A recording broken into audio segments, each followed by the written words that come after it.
Y bueno, antes que nada, bienvenidos a todos. Buen día.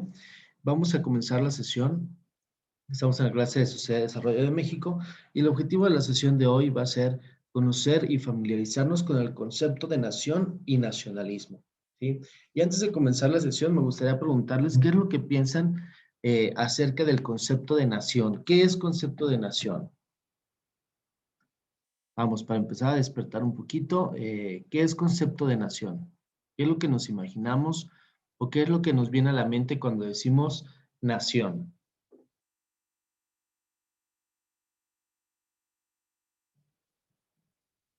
No sé, política o cosas así.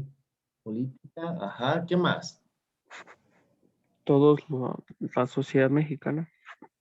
Toda la sociedad mexicana, todos los que conformamos tal cual la sociedad mexicana, ya sea en su forma política, en su forma social, en su forma económica, etcétera, ¿no? ¿Y qué es esto de nacionalismo? ¿A qué nos suena? Identidad. Identidad, qué bien, muy bien, me gusta esa palabra, identidad, ¿no? Todo esto que nos da identidad como tal, ¿no? A lo mejor el sentido de pertenencia, el sentido de sentirnos acogidos o iguales a los demás que vivimos en el territorio nacional, ¿no? Pudiera ser también las características que comparto con los demás, ¿no? Bien, perfecto. Pues entonces creo que vamos a entender muy rápido el tema. Y vamos a empezar entonces. Ay, ya me fue mucho.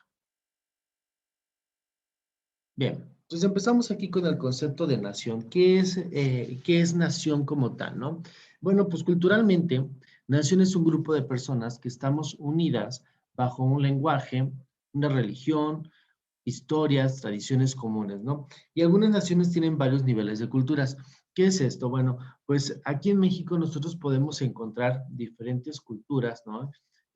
O digamos que en el mismo territorio nacional se encontraron ya hace varios siglos diferentes culturas que actualmente estamos todos unidos, ¿no? Ahora, ¿cómo nos vamos a unir? Pues de alguna manera nos unimos ya con el mismo idioma, ¿no? Podemos estar culturalmente unidos con el idioma español, pero habrá también subculturas o niveles de culturas donde no se hable español como tal, ¿no? Y me estoy refiriendo a estas comunidades que todavía siguen utilizando a lo mejor el náhuatl o alguna otra lengua, ¿sí? Que forma parte también del territorio nacional y que forma parte también de nuestra nación. Entonces, culturalmente, somos un grupo de personas que podemos estar unidas bajo un mismo lenguaje, una misma religión, una misma historia, algunas tradiciones comunes, ¿no? Y generalmente las tradiciones son las que más nos unen. Bueno, el concepto de nación también políticamente hablando, pues va a ser un grupo de gente que se ve a sí misma como una comunidad política natural, ¿sí? Este deseo de establecer o mantener un estado o el orden pueden tomarse como conciencia cívica, ¿no? Entonces, todas aquellas personas que vivimos dentro del territorio, ¿sí?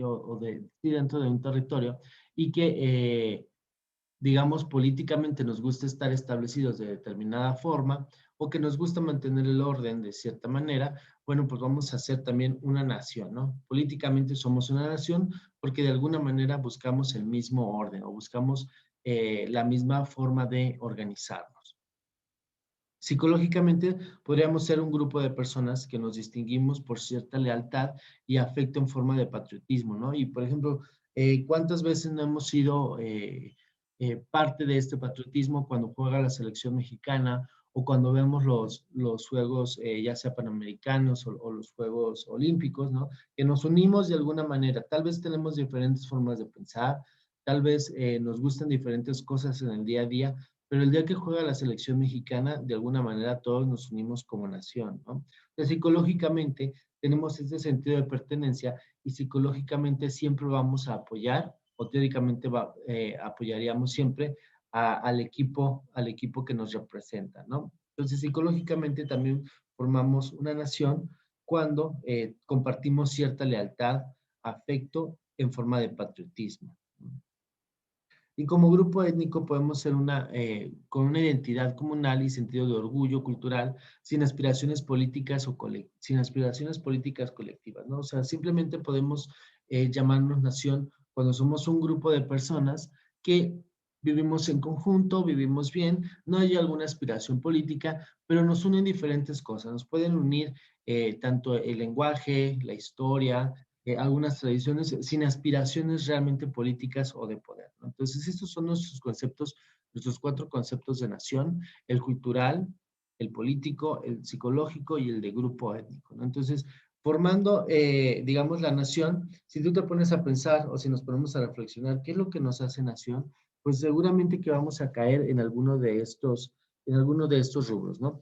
Ya sé que nos distingamos por el lenguaje, por el español, por la religión, que en su mayoría son católicos. Aquí en México somos católicos la mayoría. Por nuestra historia, ¿no? De alguna manera todos estamos ligados con la misma historia, ¿no? Para empezar, vaya, vamos a decir que la independencia, pues, de alguna forma nos pega a todos como nación, ¿no?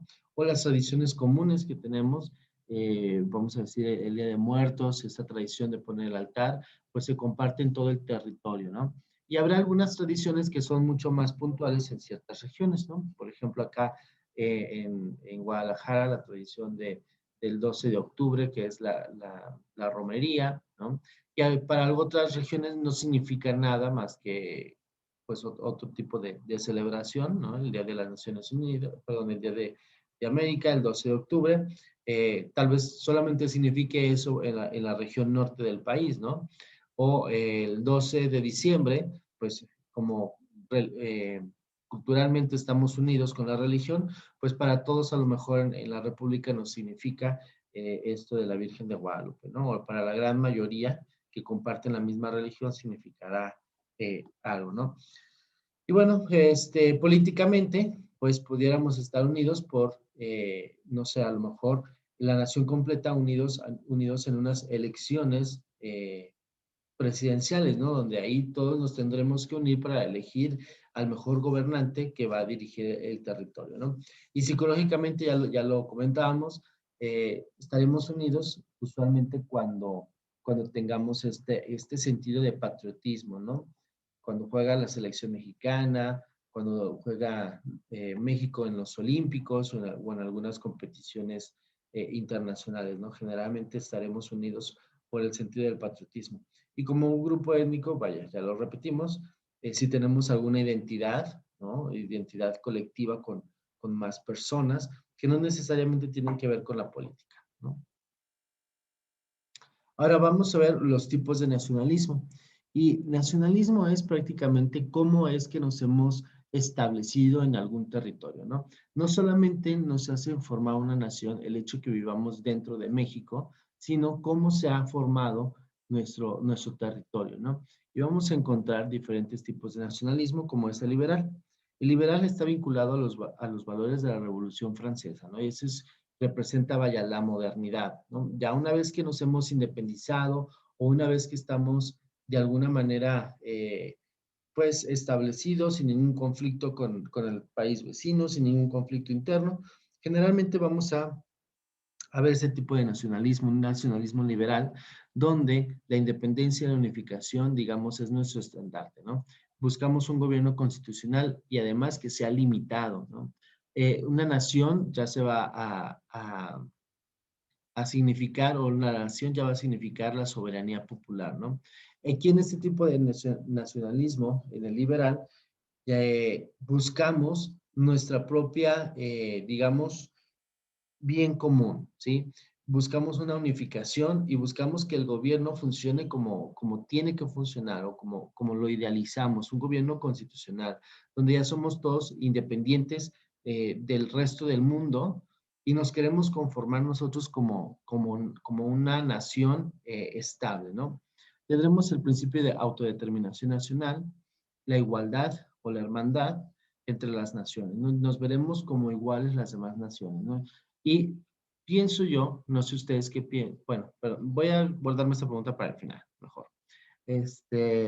Sí, entonces hay diferentes naciones, ¿sí? Que ya estamos, digamos, en este tipo de nacionalismo, en el nacionalismo liberal, donde somos independientes de los demás, nadie nos está tratando de conquistar, no tenemos revoluciones dentro del país y buscamos nuestra propia superación y nuestras propias formas de gobierno, ¿no? Que sean constitucionales, de alguna manera.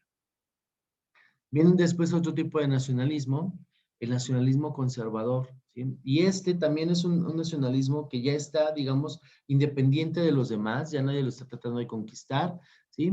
Sin embargo, tienen una promesa de cohesión social, de orden público y el sentimiento de patriotismo nacional. ¿Sí? Este tipo de nación es, digamos, muy cerrado, ¿no? Dice acá, tiene lugar en naciones ya establecidas, y de las principales características son anti-inmigración y antisocialismo, aislacionalista e introvertido, ¿no? ¿Qué es esto? Pues es un tipo de nacionalismo que no te permite entrar, ¿sí? A su país, o que te permite entrar pero solamente ciertos días, que no es muy fácil que te adaptes a la nación, un nacionalismo que rechaza las personas, digamos, extranjeras cuando ya se van a quedar a vivir, un nacionalismo que no está a favor, digamos, de la cohesión de culturas, ¿no? Es un nacionalismo que es bastante cerrado y que busca proteger de alguna manera sus culturas, ¿no? ¿Alguien puede pensar en algún tipo de nacionalismo conservador?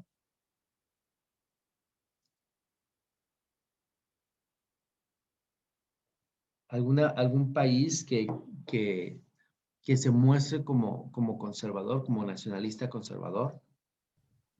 Japón. Japón puede ser, ¿no? Que son como muy cerrados en este tema y que cuidan mucho de sus tradiciones, ¿no? ¿Cuál otro? Podría ser Venezuela.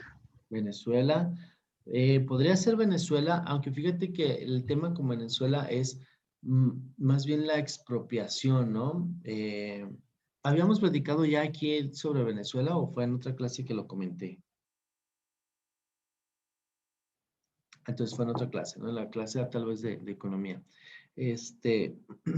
Sí, o sea, Venezuela tiene estas características de que ahorita es como muy conservador, pero más que conservador ha sido como el tipo de gobierno que los ha forzado a ser más conservadores en el sentido de que nadie quiere llegar a Venezuela a establecerse porque de alguna manera pudieran ser expropiados por el mismo gobierno, ¿no? Y entonces, ¿qué es lo que sucede? Que al final de cuentas, las empresas terminan siendo parte de el gobierno venezolano, ¿no? Entonces, a lo mejor pudiéramos, no sé si confundirlo con un nacionalismo conservador en el sentido de que el gobierno ha sido tan tirano que ahora se ha quedado con todo, o realmente que las personas sientan esa afectación de que lleguen extranjeros a su país, ¿no? ¿Alguien más puede pensar en algún otro tipo de nacionalismo conservador? Corea del Sur. Ujú. Corea del Sur también pudiera ser un buen ejemplo de nacionalismo conservador, ¿no? Donde el entrar simplemente al propio territorio ya cuesta un poco de trabajo y, y son muy conservadores al compartir su cultura, ¿no? Bien. Fíjense que yo tengo la impresión, y la verdad es que no lo sé, yo tengo la impresión de que los países escandinavos y todos los países que están como muy al norte de la Tierra, tendrían como este nacionalismo conservador, ¿no? De que sus culturas son como muy propias, de que no se comparten mucho hacia el resto del mundo, ¿no? La verdad es que no lo sé, yo pensaría algo así. Bien, muy bien. Bien, vamos a tener también entonces un nacionalismo expansionista. ¿Y qué creen que sea esto del nacionalismo expansionista? ¿A qué nos suena eso de expansionista?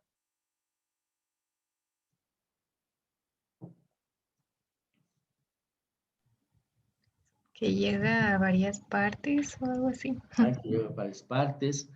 Pues sí, ¿qué más? Una opinión más. ¿Qué nos suena esto de nacionalismo expansionista?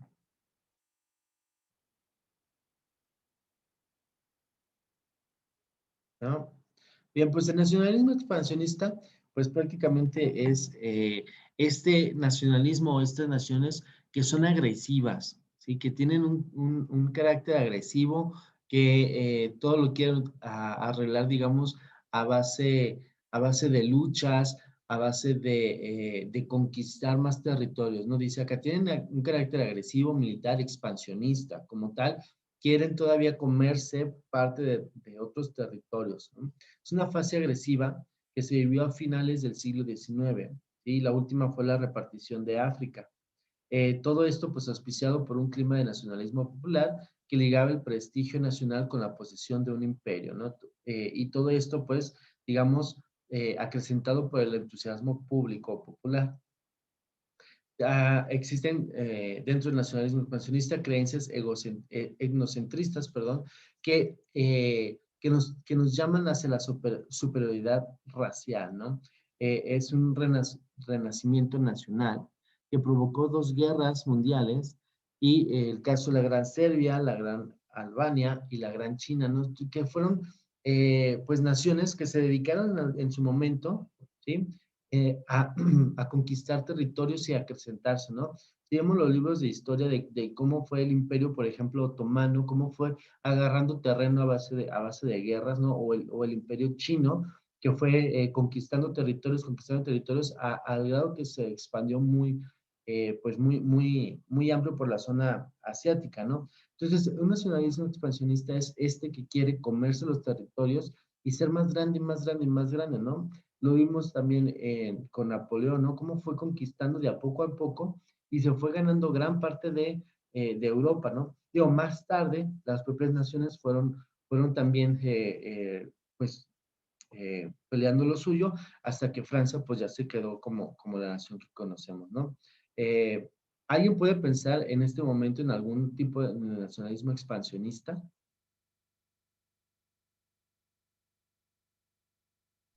Pues igual, ¿no? Corea del Sur.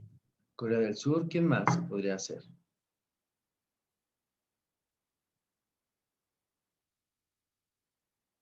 Tal vez a lo mejor ya no los vemos como este tipo de guerras por territorios, ¿no? Pero digamos que muy en el fondo, pues sigue habiendo este tipo de naciones que se quieren inmiscuir en cualquier situación para por lo menos poner una base militar, ¿no? Hablo, por ejemplo, específicamente a lo mejor del tema de Estados Unidos y Rusia, ¿no? Donde quieren meterse como en todos lados, en cualquier conflicto político, a lo mejor aunque no sean llamados como tal, y que al final de cuentas, pues terminan también ellos con algún beneficio, ¿no? ¿Y cuál podría ser algún beneficio? Pues dejar alguna base militar ya montada por si acaso, ¿no? Y vemos el caso como Estados Unidos ha estado pues metido en todas las guerras prácticamente y ha dejado por ahí colitas y ha dejado bases militares por todos lados, ¿no? Entonces ese sería también un tipo de nacionalismo expansionista, que a base de lo militar se quiere meter en los países y dejar ahí algo por si acaso se llega a ofrecer, ¿no? Vamos a encontrar también otro nacionalismo anticolonial, que lo vamos a ver en África y en Asia, ¿sí? Que estos tienen un sentido nacional por el deseo de liberación, ¿no? Y todas las personas en estas regiones sienten este deseo, ¿sí? De liberarse, ¿no? No sé si recuerdan que sobre todo Asia, pues fue conquistado o fue en su momento como parte de Asia y África, los dos, como parte de colonias británicas, ¿no? Entonces, a pesar de que son o formaron parte de la corona británica, pues también tienen sus propias características, ¿no? Y lo veíamos hace unos instantes, su forma de ser o su nacionalismo en cuanto a sus costumbres, sus usos, ¿sí? Pero de alguna manera no dejan de estar bajo el yugo o no dejaban de estar bajo el yugo de la corona británica, ¿no? Y entonces todos ellos seguramente que tienen o tenían un deseo de liberarse, pues, de ser ellos como una nación que los una, su propia lengua, sus propias costumbres, incluso su propio color de piel, ¿no? Entonces, todos ellos van a tener movimientos anticolonistas de entreguerras aceleradas desde 1945, ¿no?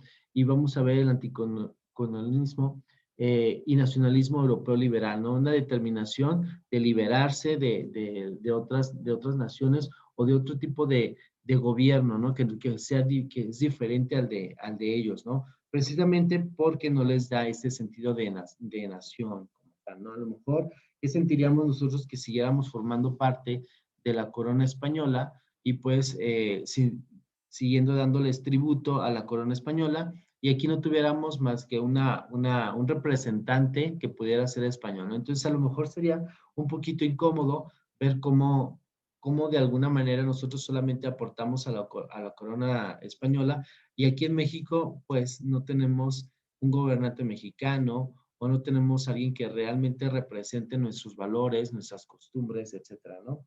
Y que también lo podemos ver incluso cuando nosotros elegimos a los gobernantes, ¿cuántas veces no hemos dicho, pues es que ni siquiera aporta para nosotros, ¿no? O sea, o que si yo vivo en determinada colonia, digo, pues el alcalde, pues por aquí como que ni siquiera se paseó, ¿no? O aquí ni siquiera hubo desarrollo, pero ¿qué tal en Providencia, no? En Providencia a lo mejor tienen alumbrado público fantástico, pero en mi colonia ni siquiera tengo alumbrado público a veces, como que falla la luminaria, ¿no?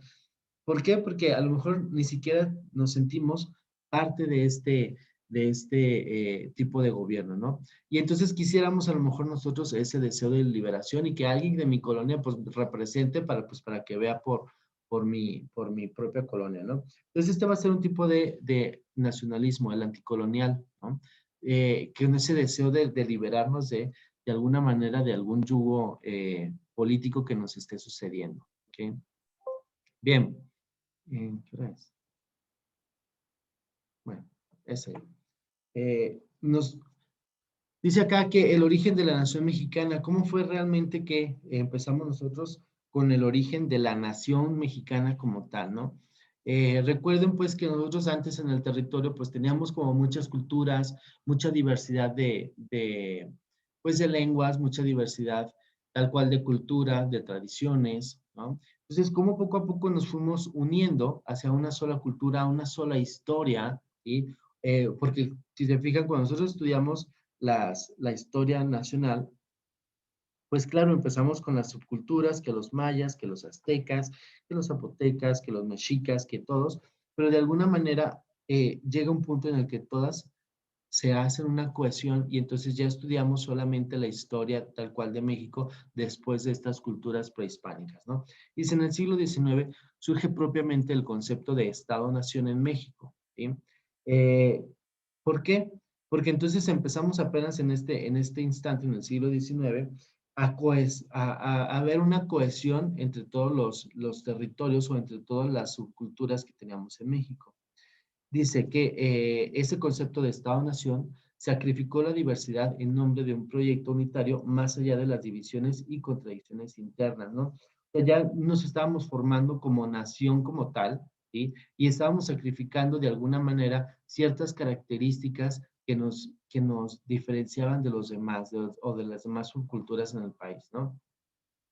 Un país integrado por todas sus partes, que es el territorio, las diferentes regiones que lo formaban, su diversa población y sus contradictorios pasados, ¿no? De alguna manera, todavía tenemos como estas diferencias, ¿sí? Si yo te pregunto, por ejemplo, somos iguales en cuanto a, bueno, en muchos aspectos, ¿no? Pero somos iguales con las personas que viven en el sur de México, ¿no? Ubicas como Chiapas, Oaxaca, ¿qué es lo que nos hace diferentes, ¿no? Incluso los rasgos físicos son diferentes, ¿no? O si nos comparamos con los estados del norte, ¿sí? La forma, las culturas, la forma en la que hablamos, o con los estados del centro, Estado de México, Ciudad de México, vamos a encontrar características desde físicas hasta en las formas en las que nos expresamos, nuestros acentos, nuestras formas de comunicarnos, pues también son diferencias, ¿no? Sin embargo, todos estamos de alguna manera unidos gracias al concepto de Estado-Nación, ¿no? ¿Por qué? Porque el concepto de Estado-Nación, y vamos a verlo más adelante, nos dio cierto sentido de pertenencia o de unidad como región, ¿no? Durante la colonia, predominó el concepto de nación entendida como una sociedad estructurada en reinos y ciudades, en estamentos y corporaciones vinculadas por la religión y el rey y las leyes del reino, es decir, una nación estructurada por la historia, ¿no? Y durante la colonia, que es todavía cuando teníamos a los españoles metidos acá en el territorio, gobernando y tal, pues lo que nos unía, pues era prácticamente las leyes, ¿no? Las leyes y la forma de gobierno que nos representaba en ese momento, ¿no? La religión también ya nos empezaba a unir porque recuerdan que llegaron los españoles e instauraron una religión para todos, ¿no? Ya dejamos de adorar a ciertos personajes prehispánicos para ponernos a estudiar y aprender la religión católica, ¿no? Que vinieron a imponer de alguna manera. Dice que entonces con las Cortes de Cádiz se comenzó a definir otro proyecto de nación que presuponía la formación de un Estado para asentar las bases del nuevo concepto de nación. De hecho, las guerras de independencia procuraron establecer primero el Estado y luego la nación. ¿Y qué es esto de que se forme primero el Estado y primero la nación? Vamos a entender un poquito más adelante que Estado es la forma en la que nos vamos a gobernar, ¿sí? Estado es la forma en la que vamos a organizarnos para un bien común, para formas políticas y para formas económicas, y la nación va a ser como tal los conceptos que nos unen, y como el lenguaje o el idioma, como la religión, como las culturas, como las tradiciones, etcétera. Toda esta parte, digamos, cultural, proviene de la parte de nación, y las formas de gobierno van a provenir o las vamos a identificar como parte del Estado, ¿no? Entonces, con la Corte de Cádiz, lo primero que se trató de hacer es establecer el Estado o una forma de nación o una forma de gobierno, y luego fueron estableciendo o se fue estableciendo la nación. Después de haber establecido la forma de gobierno, nos empezamos a dar identidad con un solo idioma, con una sola cultura, con una sola historia, con una sola tradiciones, ¿sí? Bien.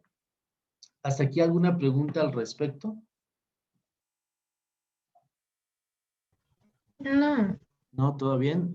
Bien. ¿Les parece si nos tomamos 5 minutos, 10 minutos? Nos vemos aquí a las 8:15 para ir por un vaso con agua, espabilarnos un poquito y continuamos. sí. ¿Sí? ¿Seguros?